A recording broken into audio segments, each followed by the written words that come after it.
But anyway, I teach in my classes, my Leadership Academy Module 3, we actually practice interviewing. We go over the typical answers and how a rock star custodian should answer. But one of the things we do is we teach them how to build a portfolio.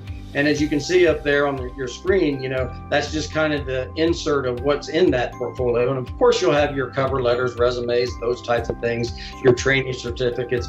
But the section that you can really set yourself apart from people is the communication and organization and the other. So the thing is, you know what?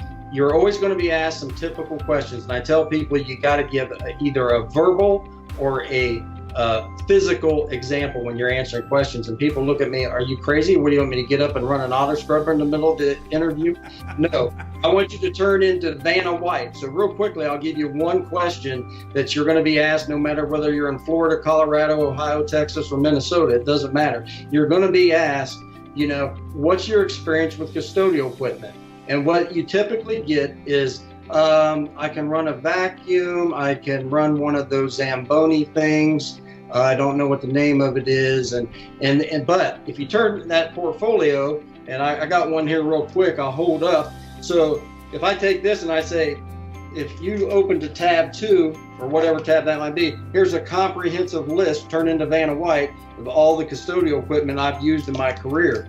So what you're doing is you're enticing them to look at this, and there's a great opportunity to show your organization skills. Those letters that I was talking about, the beginning of the year, end of the year letter, those all need to be in your portfolio. I don't need credit for it. I just want you to go out and represent our profession as a whole. So a portfolio is a great way to do that. You know what? I mean, I love what you're saying, Michael. I understand exactly why you and I are on the show together, because one of the things I say is part of that portfolio is the certifications that the Academy gives you to show that you've done due diligence